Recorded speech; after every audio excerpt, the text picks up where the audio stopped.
한때 결혼했던 여성이 새 출발하자 전 남편 마이클 맥키가 그녀를 살해한 혐의로 수감 중입니다. 그리고 이것은 시카고의 고급 아파트에서 외과 의사로 살아온 그의 삶과는 극명한 대조를 이룹니다.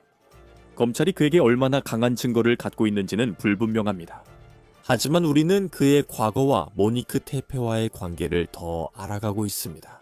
그들의 이혼 서류에서 우리가 알 수 있는 내용은 마이클 맥키가 지금 혐의를 받고 있는 일에 대한 어떤 가능한 동기에 대해 무엇을 말해주고 있습니까? 저희는 로우 앤 크라임에서 제시한 사건을 다루고 있습니다. 저는 크리스 스튜어트입니다.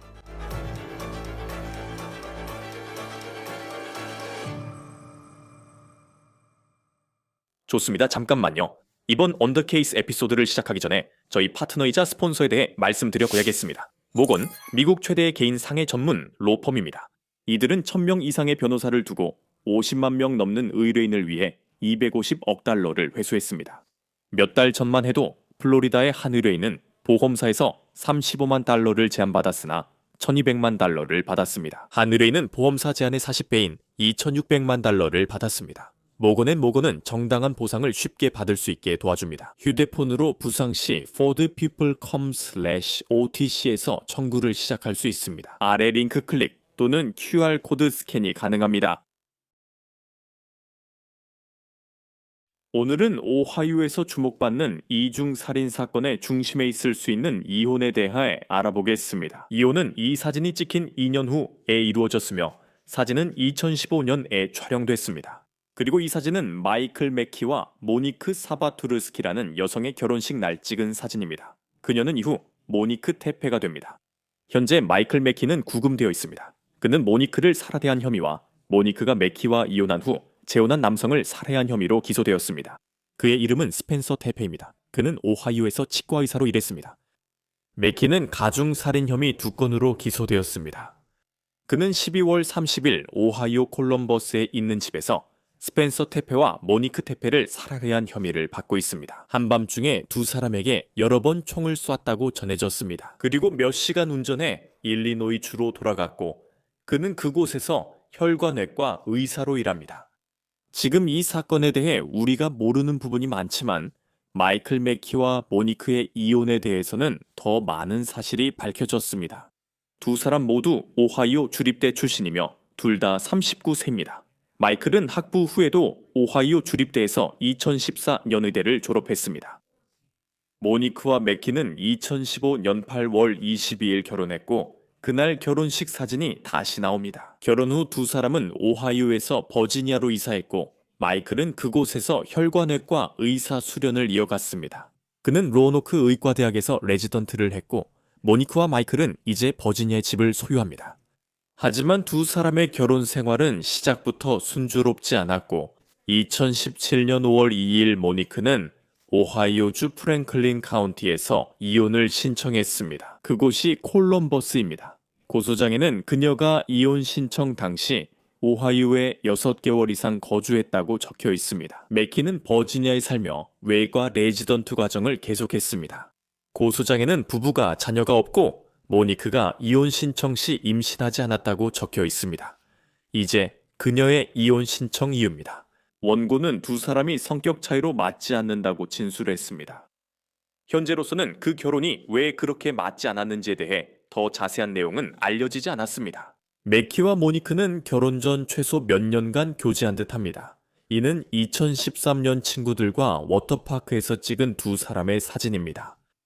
결혼한 지 6개월 조금 넘은 시점에 모니크가 왜 집을 나가게 되었는지는 분명하지 않습니다. 그들이 오하이오에서 버지니아로 이사한 이유는 무엇인가요? 모니크가 오하이오 법원에 이혼 서류를 제출한 지 약 한 달 반 후 2017년 6월 16일에 이혼이 허가되었습니다. 이것이 바로 이혼 판결문이며 그 내용은 다음과 같습니다. 인용문입니다. 당사자들은 서로 양립할 수 없으므로 아내는 이혼을 받을 자격이 있습니다. 이어서 이렇게 적혀 있습니다. 남편과 아내 사이에 존재하던 혼인 계약은 이로써 종료되며 당사자들은 이에 대한 모든 의무에서 해방됩니다. 별거 합의서에 명시된 내용을 제외하고는 이제 보시다시피 6월 그날에 모니크와 맥키는 결혼 종료 서류에 서명했고 별거 합의서도 있습니다. 이것은 이혼 세부 사항 중 일부를 명시한 것으로 맥키의 현재 혐의를 고려할 때 이 문장이 눈에 띄었습니다. 인용하자면 각 당사자는 본 합의서에 명시된 경우를 제외하고 각자의 거주지에서 사생활을 누릴 권리가 있습니다. 어느 쪽도 거주 배우자의 허락과 사전 승인이 없이는 상대방의 거주지에 들어갈 수 없습니다. 남편과 아내는 서로의 간섭, 권한, 통제, 직접적이든 간접적이든 로부터 완전히 자유로울 수 있으며 그래야 합니다. 마치 그 또는 그녀가 미혼처럼 말입니다. 이 경우 저런 표현이 표준일 수 있지만 그래도 조금 이상하네요. 지금은 아마 이런 문서에서 저런 표현이 이혼 같은 경우에는 표준일 수도 있습니다. 하지만 여전히 12월 30일 모니크의 집안에서 일어났다고 알려진 일에 대한 슬픈 예고처럼 느껴집니다. 이제 물리적인 재산에 관해서는 맥키가 부부가 살던 버지니아주 로노크의 집을 갖게 되었고 각자 자신의 차량을 갖게 되었습니다. 이제 법원 입장에서는 이것이 다른 경우보다 빠르고 우호적인 이혼이었습니다. 하지만 오하이오 법원 기록에서 그들의 사건이 작년 6월에 기록된 것을 발견했습니다. 2025년 9월에 심리가 예정되어 있었으나 그 목적이나 기록 내용이 명확하지 않습니다. 그리고 그 외에는 모니크와 맥키가 각자의 길을 간 것처럼 보였고 맥키에 관한 한 이제 그들은 각자의 삶을 살아가고 있는 것 같았습니다. 그는 혈관외과 수련을 계속하며 메릴랜드와 네바다에 머물렀습니다. 그는 캘리포니아와 일리노이 모두에서 외과의사 면허를 보유했습니다. 그가 체포될 당시 그는 시카고의 고급 아파트 건물인 피에르에서 혼자 살고 있었습니다. 그곳은 링컨 파크에 위치해 있으며 시카고에서 정말 좋은 동네입니다. 그는 또한 시카고에서 서쪽으로 1시간 반 떨어진 일리노이 주 록포드에 있는 의료센터에서 일하기도 했습니다. 그리고 그 의료센터는 법 집행기관과 협조하고 있다고 밝혔습니다. 그들 외과의사 중 한 명이 체포된 이후였습니다. 저는 실제로 맥키의 이웃 중 한 명과 이야기를 나눴는데 그녀는 그가 누구와 함께 있는 모습을 본 적이 거의 없었다고 말했습니다. 하지만 그게 그 사람이 외톨이라는 뜻일까요? 꼭 그렇지는 않습니다. 그곳은 일하는 전문직 종사자들로 가득한 건물이었고 혼자 사는 사람들이 많아서 출퇴근할 때 매일 주변에 사람이 없는 경우도 많았죠. 하지만 그래도 그녀는 자신과 그 건물에 사는 다른 사람들 모두 충격을 받았다고 말했습니다. 적어도 복도에서 마주쳤던 그 남자가 지금은 그런 일을 저질렀다고 비난받고 있으니까요. 이제 모니크에 관해서 말하자면 그녀는 마이클 맥키와 이혼한 후에 정말로 더 잘 살게 된 것처럼 보입니다. 그녀는 이혼 후 닥터 스펜서 테페를 만났습니다. 테페는 오하이오 주립대 출신 치과의사였고 두 사람은 콜럼버스의 현대적인 타운하우스에 살았습니다. 그리고 친구들에 따르면 그들은 파티의 중심이었습니다. 그들은 사람들을 집에 초대해서 함께 어울리고 즐기는 것을 좋아했습니다. 모니크는 두 아이, 4살과 1살 된 자녀를 둔 전업주부였습니다. 그리고 티피 부부가 얼마나 많은 사랑을 받았는지 보여주는 예가 있다면 얼마나 많은 사람들이 911에 전화를 걸었는지 생각해보세요. 그들이 실종된 12월 30일에요. 콜럼버스 경찰 테크 107입니다. 네, 안녕하세요. 어떤 분의 집에서 안부 확인을 요청하고 싶습니다. 그게 들어온 첫 번째 전화였습니다. 그 전화는 스펜서의 치과 사무실에서 온 그의 상사로부터 걸려온 것이었고 콜럼버스에서 약 75마일 떨어진 오하이오 주 에선스에 있다고 상사는 말했습니다. 그는 플로리다에서 휴가 중이었습니다. 하지만 테페 박사가 출근하지 않자 그의 직원들이 그에 대해 정말 걱정하며 상세에게 전화를 걸고 있었습니다. 아침 9시쯤이었고 사람들은 테페 박사를 찾고 있었습니다. 당시 대부분 이 어둡고 충격적인 일이 벌어졌다는 사실을 몰랐습니다. 경찰은 테페 박사 가족과 지인들에게서 이상함을 감지하자마자 여러 통의 전화를 받았습니다. 네, 거기서 무슨 긴급 상황이 발생했나요? 아니면 의료적인 문제인가요? 둘 다인 것 같고 잘 모르겠어요. 지루한 일만 하고 있었어요. 제가 출동했을 때 그들이 앞뒤 문을 여러 번 두드렸지만 답이 없었어요. 네, 아무도 대답하지 않았고 안에서 아이들 소리와 누가 소리치는 것 같았어요. 지금은 들어갈 수 없어요. 문을 부셔야 할지 집에 들어가야 할지 모르겠어요. 조각들이 밖에 있을 때 계셨나요? 아니요, 저는 방금 여기 도착했어요. 한 5분 정도 됐어요. 네. 네, 알겠습니다. 그럼 그를 다시 당신에게 보내드릴게요. 걱정이 많아 한 친구가 테페 집에 가기로 결심하고 실제로 들어갔어요. 그 사람이 스펜서 시신을 방에서 발견한 인물로 알려져 있습니다. 여기 시신이 있어요. 우리 친구가 전화를 받지 않아서 안부를 확인하러 왔어요. 그냥 여기 왔는데 죽은 것 같아요. 그는 침대 옆 침대에서 떨어진 곳에 자신의 피 속에 누워 있어요. 그 이상 가까이 가서 볼 수가 없어요. 네, 그들이 그가 숨쉬지 않는 걸 알아요. 네. 그러니까 약간 나는 별로 좋아하지 않아. 알잖아. 왜냐하면 그렇게 보이지 않으니까. 나는 볼 수가 없어. 알겠어. 좋아. 이해했어. 알았어. 그리고 지난번에 누군가가 말했던 그 순간에 어제 아마 어제였지. 알겠어. 그럼 몇 살이야? 37? 그 사람 혹시 술에 취하거나 그런 적 있어? 아니. 알겠어. 어릴 때만 그랬구나. 응, 이해해. 좋아. 알겠어. 이제 우리 출발한다. 우리는 아직 동기를 알지 못합니다. 왜 마이클 맥키가 크리스마스 후 새해 하루 전에 일리노이에서 콜럼버스까지 운전했다고 추정되는지 궁금합니다. 한밤중 전처 집에 침입해 그녀와 남편을 여러 번 총으로 쏨. 그리고 어린 자녀들이 집에 있었음에도 불구하고 다시 한번 그 아이들은 다치지 않았습니다. 맥키는 범행 후 경찰에 따르면 다시 일리노이로 운전해 돌아갔습니다. 몇 시간 운전해 이런 범죄를 저질렀다는 겁니다. 그리고 이 사건이 진행되면서 그에게 제기된 혐의가 무엇인지 지켜보게 될 것입니다. 경찰은 맥키를 동네의 영상 감시로 추적해서 그의 명의로 등록된 차량을 찾아냈다고 밝혔습니다. 그 차량은 12월 30일 이른 아침 총격 직전 도착했고 사건 후 다시 일리노이로 갔습니다. 지난 주말 일리노이 록포드에서 맥키의 정확한 체포 장소는 불분명합니다. 금요일과 토요일 사이에 그는 록포드 카운티 교도소에 수감되어 있었고 그가 어디에서 체포됐는지는 여전히 불분명합니다. 왜냐하면 시카고에 기재된 주소가 있고 또 그가 록포드의 그 의료시설에서 일했다는 것도 알고 있기 때문입니다. 여기에서 그는 이번 주 일리노이주 록포드에서 법정에 출석하고 있습니다. 그의 심리는 아주 짧았고 송환 심리였으며 3분도 채 걸리지 않았습니다. 그는 무표정한 얼굴로 수갑을 차고 교도소 수의를 입고 들어왔습니다.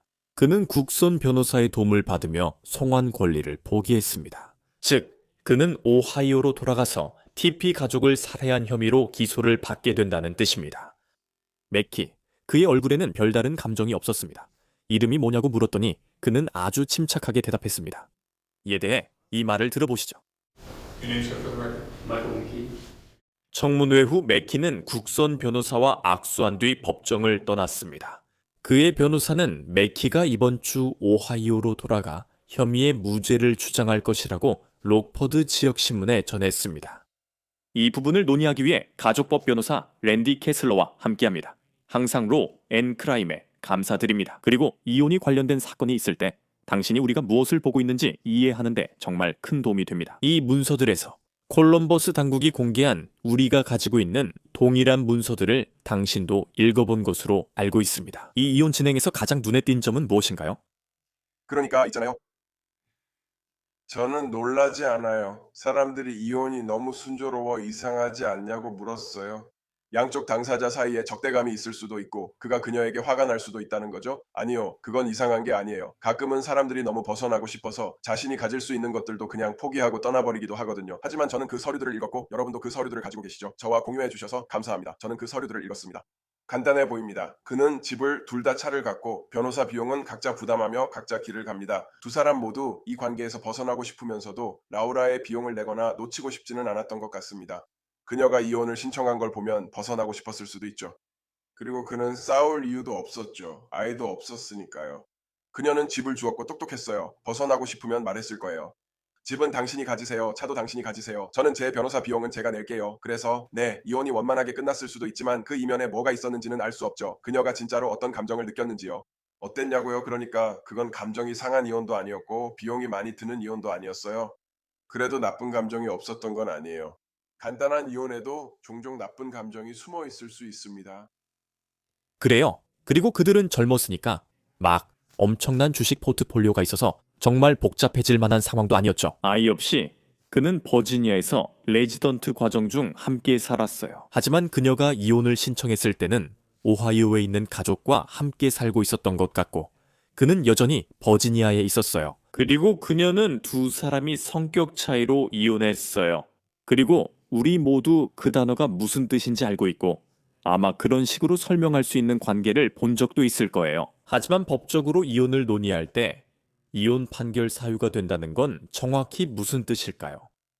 그래서 그게 기본입니다. 이제 모든 주가 그렇게 하고 있죠. 여러분도 들어보셨겠지만 무과실 이혼이라고 해서 잘못이 중요하지 않다는 뜻은 아닙니다. 조지아 같은 일부 주에서는 간통이 매우 중요하게 여겨집니다. 그것은 위자료를 받을 수 없게 만들 수도 있어서 잘못이나 이혼 사유를 제기할 수 있습니다. 하지만 실제로 이 말의 의미는 한쪽이 판사에게 판사님, 제 결혼은 끝났고 더 이상 맞지 않습니다 라고 말하면 된다는 것입니다. 또는 결혼이 회복 불가능하게 깨졌거나 화해할 수 없는 차이가 있다고 말하는 것입니다. 상대방이 이혼을 막기 위해 할 수 있는 일은 아무것도 없고 판사는 이런 무과실 사유로 반드시 이혼을 허락해야 합니다. 그래서 그들이 말하는 것은 이혼의 이유가 무엇이었는지는 중요하지 않다는 것입니다. 한쪽 당사자가 서로 맞지 않는다고 선언하면 이제 우리 주의 입법부, 각 주의 입법부가 그것을 허용하기로 결정했다는 것입니다. 몇몇 주, 예를 들어 미시시피에서는 이혼 사유 입증이 필요할 수 있습니다. 하지만 대부분의 주에서는 오하이오 주처럼 내 결혼 생활이 나와 그 사람이 서로 맞지 않는다고 말할 수 있습니다. 그러면 판사는 그게 이혼할 자격이 된다고 말합니다. 한쪽이 맞지 않다고 하면 판사는 다른 이유를 알 필요 없습니다. 그것에 관해서 그 표현 방식은 대략 이런 식이었습니다. 그녀는 오하이오에 살며 서로 맞지 않아 이혼이 허가되었습니다. 그는 버지니아에 있었고 이혼은 오하이오 법원에서 진행됐습니다. 그것이 무슨 뜻이라고 생각하세요? 이혼이 진행되려면 양측에 어떤 협력이 필요할까요? 그래서 저는 항상 이런 표현들이 흥미롭습니다. 이혼이 허가된다고 하거나 법원에 구제를 요청할 때 구제에 대한 기도 prayers for relief라고 부르죠. 마치 판사님 이 구제를 저에게 허락해 주세요 하고 기도하는 것과 같습니다. 그래서 저는 이런 표현에 너무 큰 의미를 두지 않습니다. 둘 다 이혼이 허가되거나 둘 다 이혼을 승인받았지만 누가 협력했는지에 관해서는 그녀가 이혼을 신청했으니 그녀가 구제를 받은 것입니다. 제가 $10,000로 당신을 고소해 이기면 $10,000를 받는 것과 같습니다. 그녀와 그 모두 이혼이 허가된 경우입니다. 이혼이라는 건 신분에 관한 것이기 때문에 판사가 당신의 신분은 이제 미혼이라고, 이제 이혼했다고 말한 겁니다. 누가 협조적이었는지에 대해 제게는 두 사람 다 협조적으로 보였습니다. 그들은 사설 판사나 중재인을 통해 원하는 바를 털어놨습니다. 그는 집을 받았고 집과 관련된 모든 빚도 떠안았습니다. 두 사람 모두 각자의 차를 가졌습니다. 그래서 큰 마찰이나 다툼, 많은 비용이 있었던 것 같지는 않습니다. 이 이혼의 경우 제 책상 위에 있는 서류만 보고 저에게 물어본다면 대부분의 이혼에 비해 이건 단순해 보인다고 말할 겁니다. 더 많은 다툼이 있을 거라고는 예상하지 않았을 겁니다. 누군가가 화가 나거나 분노했다면 그냥 제대로 하겠다는 이유만으로 상대방을 공영에 빠뜨릴 수도 있었을 겁니다. 그는 집을 준다고 해도 나는 아무것도 서명하지 않겠다고 말할 수도 있었죠. 왜냐하면 나는 네가 이혼하고 다른 사람이랑 같이 사는 걸 원하지 않으니까.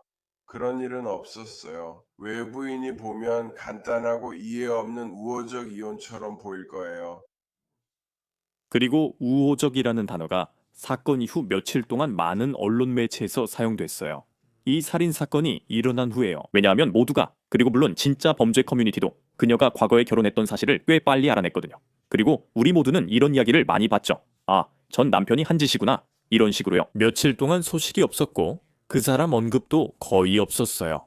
그는 외과 의사이며 다른 주에 산다는 것만 알았어요. 그리고 나서 알다시피 체포가 이루어지고 이혼과 관련해서 모든 것이 달라졌어요. 그리고 우리는 많은 것을 알지 못했죠. 그리고 제가 그런 일이 있었다고 추측하는 건 아니지만 만약 과거에 폭력이나 학대 같은 혐의가 있었다면 그런 내용이 문서에 얼마나 자주 포함되나요? 이혼 사유가 성격 차이로 제시된 건 이번 경우가 명확했기 때문이고 사실상 성격 차이입니다. 그녀는 저것을 받고 각자 길을 갑니다. 문제들의 자세한 내용은 많지 않습니다. 한때 결혼을 했지만 서로 맞지 않았고 이 결혼은 끝내야만 했습니다. 그래서 그런 내용이 들어가는 경우는 흔하지 않고 이번 경우에도 그런 내용은 없었습니다. 사실 그게 전문가로서 해야 할 일이고 저에게 찾아오는 많은 의뢰인들이 남편이나 아내가 끔찍한 일을 저질렀다고 말하곤 합니다. 그리고 저희의 제안은 항상 그걸 서류에 넣지 말자, 일을 더 크게 만들지 말자입니다. 이혼 사유는 결혼이 깨졌거나 서로 맞지 않아서라고만 하자고 합니다. 상황이 더 안 좋아지면 우리는 여전히 수정할 권리가 있고 여전히 돌아가서 알겠습니다 판사님, 이제 진짜 무슨 일이 있었는지 말씀드리겠습니다 라고 말할 권리가 있습니다. 하지만 왜 굳이 처음부터 상황을 더 복잡하게 만들까요? 그리고 협상력이 약해집니다. 제 의뢰인이 나는 이 안 좋은 내용도 넣을 수 있었어요 라고 말할 수 있는 것도 좋습니다. 저는 이 문제를 평화롭게 해결하려고 합니다. 서류에 특별한 내용이 없었다고 해서 더 많은 일이 없었다는 건 아닙니다. 그러니까 변호사들도 있고 의뢰인들 중에는 당신이 어떻게 생각하든 상관없어요. 내 남편이 바람을 피웠다는 것, 내 아내가 이런 일을 했다는 것, 뭐든지 그 내용을 서류에 넣어주세요 라고 말하는 사람들도 있습니다. 하지만 여기서는 그런 경우가 아니었습니다. 그러니까 이면에서는 그랬을 수도 있지만 서류상에는 그런 내용이 없었습니다. 그리고 우리가 프랭클린 카운티 오하이오 법원 기록을 보면 그들의 사건과 관련해서 여러 가지 기록들을 확인할 수 있습니다. 2017년에 결혼했고 이혼도 전문가시겠지만 꽤 순조롭고 빠르게 진행된 것 같습니다. 이 절차가 얼마나 걸리나요? 그리고 이혼이 최종적으로 마무리된 후에는 몇 년 동안 아무 일도 일어나지 않았죠. 그런데 그 안에서 6월에 9월에 있을 심리에 대한 기록이 있었다는 내용을 봤어요. 그 외에는 자세한 내용이 별로 없더라고요. 그게 무슨 의미일까요? 저도 잘 모르겠어요. 저게 뭘까? 어디서 나온 거지? 하는 생각이 들어요. 이 이야기를 보고 있는 우리 분석가들 모두가 저게 뭔지 궁금해하고 있어요. 물론 그게 뭘 의미하는지는 정말 수천 가지가 될 수 있죠. 누군가 서명을 잊어 그녀의 이름이 아직 등기에 남아 집을 팔려다 알게 된 걸 수도 있습니다. 그래서 다시 법원에 가서 판사에게 그녀가 소유권을 이전하도록 명령해 달라고 하거나 판사가 직접 이전해 달라고 요청해야 하는 상황일 수도 있습니다. 저희도 그런 사례를 다룬 적이 있고 판사에게 그렇게 해달라고 요청한 적이 있습니다. 어쩌면 은행 계좌 정보가 제대로 이전되지 않았거나 자동차 소유권이 제대로 이전되지 않은 경우도 있을 수 있습니다. 그리고 그들은 단지 요청하는 겁니다. 판사님, 상대방이 해야 할 일을 하지 않았다고 말하는 거죠. 판사님이 은행에 대출 갚으라고 하거나 그 돈을 내게 달라고 명령할 수 있나요? 아이가 없으면 이런 문제는 단순할 수 있습니다. 합의는 거의 바뀌지 않습니다. 쉽게 바꿀 수 없기 때문입니다. 법을 알다 보면 기판력이란 게 있는데 한번 결정되면 그대로 끝입니다. 이건 거의 확실히 효력 발생과 집행을 위한 절차입니다. 그리고 이 사건을 전반적으로 보면 이 결혼은 대략 10년 전에 끝났고 두 사람 모두 각자의 삶을 살아가고 있습니다. 그는 외과 의사가 되기 위해 계속 나아갔고 그 직업을 위해서는 15년 정도 학교를 다녀야 하죠. 그녀는 길을 가다 스펜서 테페를 만나 함께 멋진 삶을 만듭니다. 그들은 아이도 낳고 그런데 안타깝게도 우리는 결혼이 끝난 후에 폭력을 본 적이 있죠. 하지만 이번 경우에는 어떻게 생각하세요? 또한 우리는 그가 그녀와 연락하거나 결혼 후 수년간 어떤 상호작용을 했는지 모릅니다. 결혼이 끝난 후 시간이 지난 것에 대해 어떻게 생각하세요? 이제 그는 이 살인사건 용의자로 지목되고 있습니다. 잘 모르겠습니다. 제 말은 어쩌면 정신건강적인 측면이 있을 수도 있죠. 보통 말씀하신 대로 그건 열정적인 범죄, 살인 같은 거잖아요. 아내가 바람 피우는 걸 목격했고 그냥 반사적으로 행동해서 그 남자를 쏘았고 그러지 말았어야 했는데 말이죠. 보통 그런 식으로 결론이 나잖아요. 즉각적인 반응이죠. 어쩌면 잠재되어 있었던 걸 수도 있고 어쩌면 그랬을 수도 있습니다. 알다시피 그는 의사였고 그녀는 또 다른 의사와 결혼했고 그녀는 자신의 삶을 계속 살아가고 있고 행복해 보였죠. 제 경험상 이혼 후에는 보통 한쪽이 더 행복하고 훨씬 더 잘 앞으로 나아가더라고요. 그게 저한테는 슬픈 일입니다. 저는 양쪽 모두가 잘 앞으로 나아가고 괜찮았으면 좋겠어요. 하지만 보통 한쪽이 더 이혼을 원하고 알다시피 보통은 시간이 지나면 괜찮아지죠. 그렇지 않나요? 하지만 상처는 남고 아무리 친근한 이혼이라도 사람들은 후회, 분노, 좌절을 느껴요. 이런 감정들이 쌓였을 수도 있죠. 그의 인생에서 무슨 일이 있었는지 아무도 몰라요. 만약 이런 일을 했다면 그냥 그만하자고 생각했을 수도 있죠. 이혼 후 내 인생은 비참했어. 그녀가 이혼하지 않고 그를 만나 결혼하지 않았다면 우리가 함께였거나 내가 그 사람이 됐을 수도 있었는데 그냥 추측이야. 나도 몰라. 하지만 세상엔 더 이상한 일도 많잖아. 그게 사실이면 오래 걸린 게 이상하네. 하지만 알다시피 인간의 마음이란 참 흥미로운 거야. 정말 그래. 그가 이 일에 죄가 있다면 말이야. 그는 이 일을 위해 일리노이에서 밤새 몇 시간이나 운전해왔어. 알다시피 그는 언제든지 차를 세우고 내가 지금 뭐 하는 거지? 라고 생각하고 돌아설 수도 있었어. 하지만 대신 그는 계속 앞으로 나아갔지. 그리고 그가 어떻게 집에 들어갔는지, 그리고 이 사건의 다른 측면들에 대해서도 우리가 아직 알아야 할 많은 세부 사항들이 있어. 너는 이 사건을 지켜보며 우리가 더 많은 정보를 기다리는 중 그가 무죄를 주장하며 싸울 것으로 예상돼. 내 말은 지난 한 주 동안 모두가 이 사건을 지켜보면서 네가 갖고 있는 가장 큰 의문점들은 뭐가 있어? 이건 법적으로 그다지 중요한 질문이 아니야. 동기는 꼭 입증할 필요 없고 그 사람이 했다는 것만 증명하면 돼. 하지만 동기가 그 질문의 답이야. 배심원들은 유죄 판단 시 동기가 마음을 놓이게 해줘. 그들은 정말 그랬을까? 왜 했을까?를 알고 싶어 해. 나도 이유를 알고 싶어. 그러니까 우리가 미리 계획했다는 걸 꼭 입증할 필요는 없어. 그의 GPS나 웨이즈 같은 내비게이션 서비스에 그녀의 집으로 가는 경로가 입력되어 있다면 그게 바로 계획적인 거잖아. 그렇지? 내가 궁금한 건 왜 그렇게 오래 걸렸냐는 거야. 도대체 뭐였을까? 그리고 나도 궁금해. 크리스, 네가 말한 마지막 문서, 그게 뭐였지? 이혼과 관련된 무언가가 있었던 걸까? 아마도 그는 그걸 한쪽에 제쳐두고 그냥 넘어갔을 거야. 그런데 뭔가가 알잖아. 기억을 자극해서 아 그래 그녀가 아직도 이 사소한 일로 나랑 싸우고 있구나. 이제 정말 지긋지긋하다고 생각했을 거야. 그리고 그는 결국 폭발했어. 왜 그랬는지가 모두에게 흥미로워. 유죄 판결에 꼭 증명이 필요하진 않아도 나는 그 이유를 증명하고 배심원에게 설명해야 한다고 생각해. 왜 이 남자가 이런 일을 했을까? 그는 이미 새로운 삶을 시작했고 그녀도 그랬는데 왜? 그리고 또 다른 부분도 있는데 올해의 그 기록이 무엇이든 간에 그냥 행정적인 문제일 수도 있잖아. 누군가 이혼하면 그런 일이 생기기도 해? 그냥 이혼이 확정된 건 알지만 그들은 각자 삶을 살아가잖아. 그런데 갑자기 기록이 생기는 거야. 이 경우에는 6년, 7년 혹은 그 이상 동안 손대지 않았던 건데 혹시 이런 경우가 있나 궁금했어. 좋아, 이제 끝이야. 너는 내 길, 나는 내 길. 그냥 끝난 거지. 더 이상 신청서를 제출한다든지 그런 건 없고 이런 일도 더 이상 없는 거지. 원래 그래야지, 맞지? 대부분 주에서는 큰 사기나 위법이 있으면 다시 돌아갈 수 있는 법이 있어.